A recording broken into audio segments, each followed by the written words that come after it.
Hey everybody, how's it going?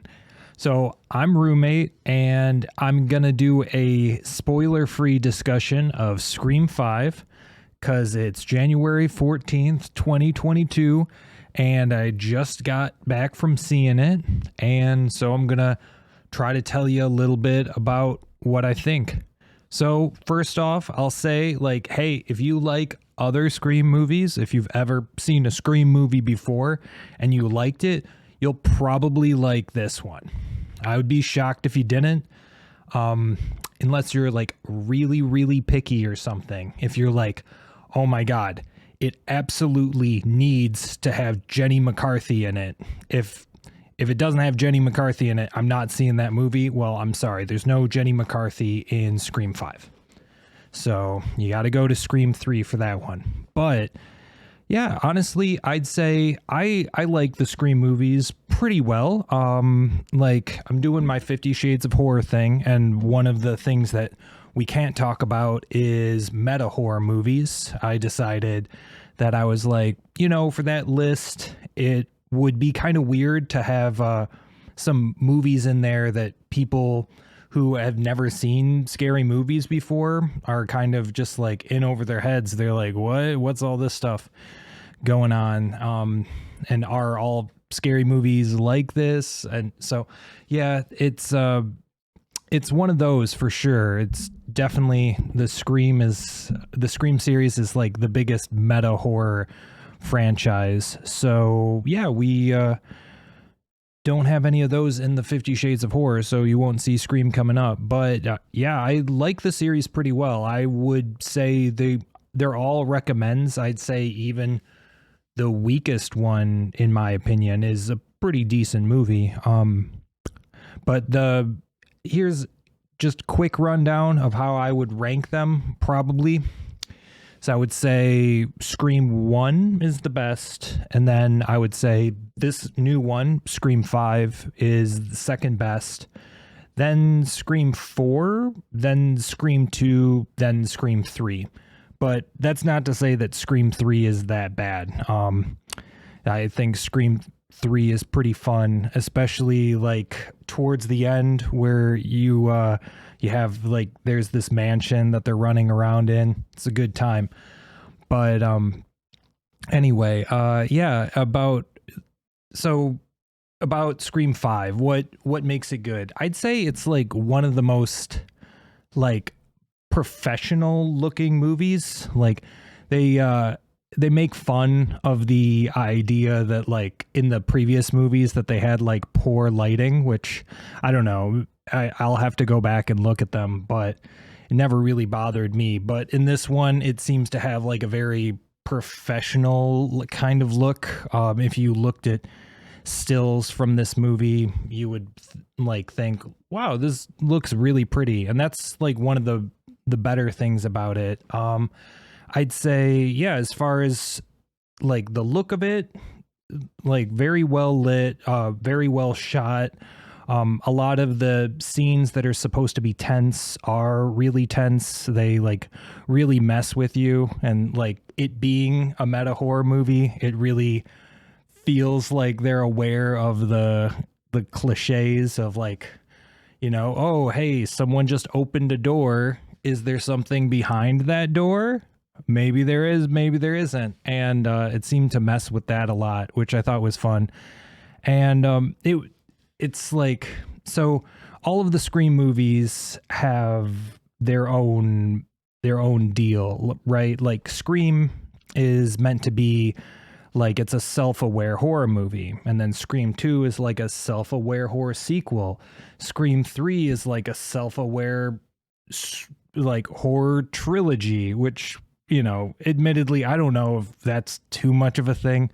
Trilogies are a little overrated in terms of like there aren't that many like trilogies that really feel like, yes, this is really a trilogy. I guess like Lord of the Rings or something that was really like made with that in mind comes to mind. But yeah, most horror movies, if there are 3 of them, it's kind of just incidental. But yeah, those movies all came out pretty close to each other, and I like, let's see, the first one came out in 97, so I was like 12 and I wasn't watching scary movies yet. But yeah, I ended up renting, I think that the third one came out. I would have totally looked this up, but if you couldn't tell from my rambliness that this is unscripted, but I think the third one came out in either like 2002 or 2003, I want to say. So that was like right around when I was graduating high school. And I remember I rented like all three of them back then and like watched them all. And it was a pretty good time. I liked them. So, and I have rewatched them. Like part of the reason why I'm getting into this like 50 Shades of Horror series is, yeah, I also, another thing that we've got going on is I'm not editing out my cat because she cries. So you'll hear her, and I'm sorry about that. She's adorable. I wish that she would come up onto my lap, but she is way too freaked out by this whole light, camera, action kind of thing. But anyway, so yeah, I've been watching a bunch of scary movies with my partner around like the Halloween season. Usually we go from like September to November. We're watching horror movies quite frequently. Like I think we watched, what was it, in 2019? I think we watched like 50 movies in that time period. So something like that. Anyway, so I believe that it was like in 2019 we saw Scream, and then in 2020 we saw Scream 2, and then in 2021 we saw Scream 3, and then we just watched Scream 4 for like that was the one I hadn't seen it, even though it came out in 2011. I hadn't seen it until like earlier this year. Like I saw it a week ago or something. And yeah, I thought that one was really good. And, but yeah, I was saying that I watched the original trilogy and in like high school, and I liked them, but I've revisited them. Yeah, sorry, this is so rambly, but anyway, I'm just trying to let you know that I have seen these movies and I like them.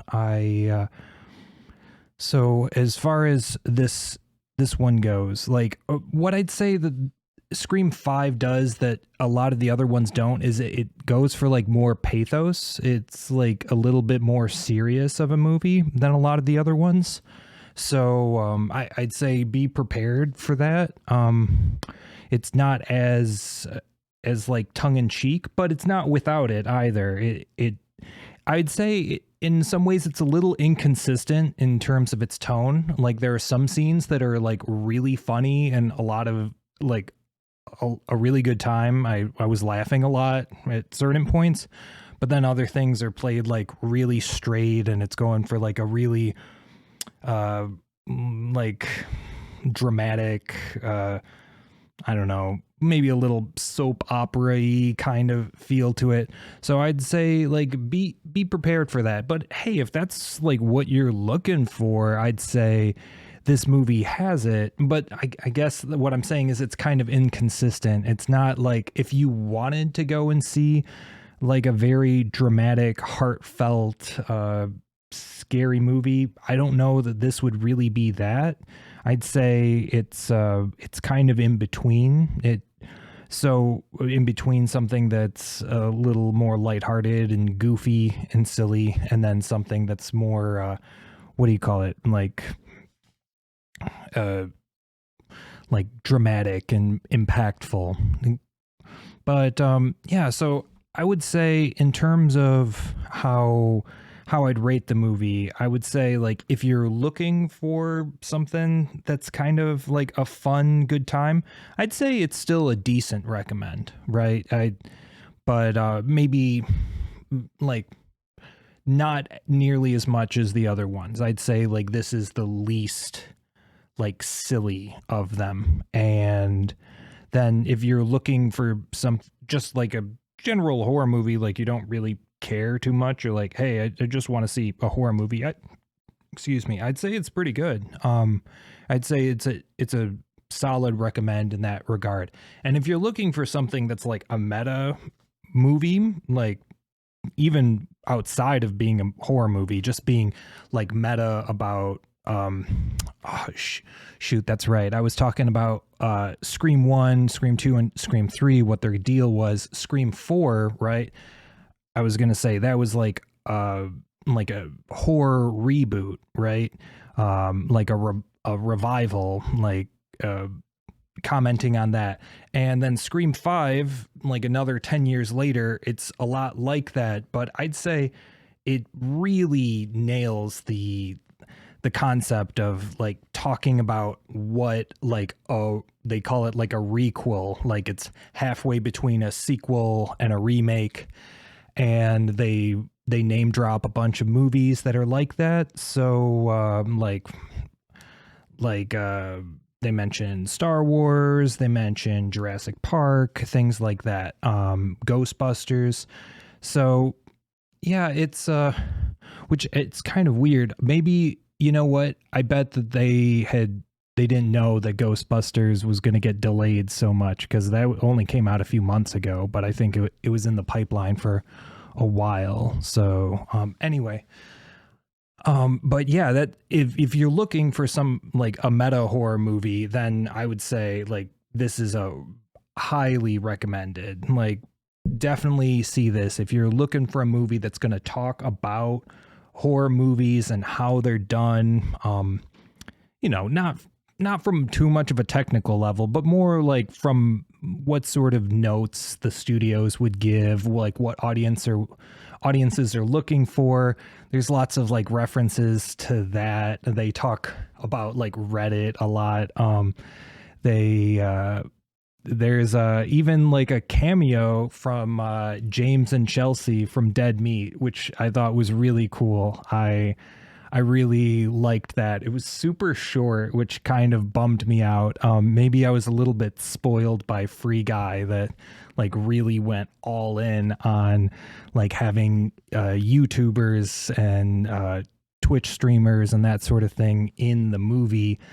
But yeah, I thought it was cool to see them nevertheless, but it would have been more fun if they would have been a bigger part of it. Like if the actual characters in the movie like talked about them, and I think it was just like one scene, you come in and someone's like watching a review of theirs. They didn't even get to name drop Dead Meat specifically. I think they just called it like Film Fails as their YouTube channel, which a bit of a bummer. But anyway, yeah, it was in terms of like being a meta horror movie, I'd say it was great in that regard. And if it wasn't for the fact that that Scream like originated the idea, I would say like this would be like the best movie for that. But yeah, I don't know. They might have even done it better. It seemed very self-aware, and if you're looking for that, I'd say this will not disappoint. It's all overall a pretty good time. Some of the dodgier things, like the soundtrack was a little like off. Like I really like horror soundtracks, and this one was like a little lackluster. Like some of the incidental music was pretty good, like to set the tone for things, but a lot of the time when you would get like an actual like music track coming in, it was kind of felt a little out of place. And let's see, the acting was pretty good. Like most of the people I thought were good. But like I feel like it was one of those movies where like the main character is trying to be so much of an everyman, even though they're a woman. Sorry, it's just the word. And they're just an audience surrogate kind of character, so they kind of don't want to be too defined in much of a way. I mean, the character does have a backstory, but I guess what I'm saying is the main character felt like very middle of the line. Like they didn't want to go too far in like a wild, crazy, unhinged direction. They didn't want to go too far in like a like a stuck up prude kind of character, or like there just wasn't a very strong characterization for the main character. So it felt a little undercooked in that regard. And in regards to the main character's backstory, again, I feel like that was a little bit undercooked. So, but yeah, and that's a lot of the characters surrounding them I thought were really great. I'm not too familiar with a lot of the actors by name, but other than like the returning cast, but I'd say that there were a lot of standout performances that were really great. So that was fun. And like the guy who does the ghost face voice came back, and he killed it. Like, he was so good. I feel like they gave him more to do in this than any other one. Like, they kind of had him do performances that were unlike the other ones, but then he still did the classic sort of like what's your favorite scary movie? I'm sorry, I wish I could do an impersonation, but I can't. But anyway, yeah, I feel like that's about it before I want to go into spoilers. So my recommendation is, if you like the Scream movies, then yeah, like definitely go ahead and see this. You won't be disappointed. Like, you're not going to look at this and think like this is a waste of time or anything, because it's definitely not. It's got a lot to offer. If you're just looking for a scary movie, I'd say, yeah, it's got a lot to offer there. And yeah, especially if you're looking for a self-aware scary movie, then this is like a must see. But yeah, if you're looking for something that's a little bit more lighthearted, maybe that's what you liked more about the originals, then I would say this still has some to offer. You won't be like bored to tears or anything, but you will kind of feel like you want to see it maybe condensed a little bit, like for them to pick up the pace and like have fewer moments between the good parts. But yeah, so all in all, I'd say it's a good movie, and I'd say to check it out. And I'm gonna start doing a spoiler review here in a second. So yeah, I'll see you then after you've seen the movie too. So this has been Roommate, and I'll see you later. Bye-bye.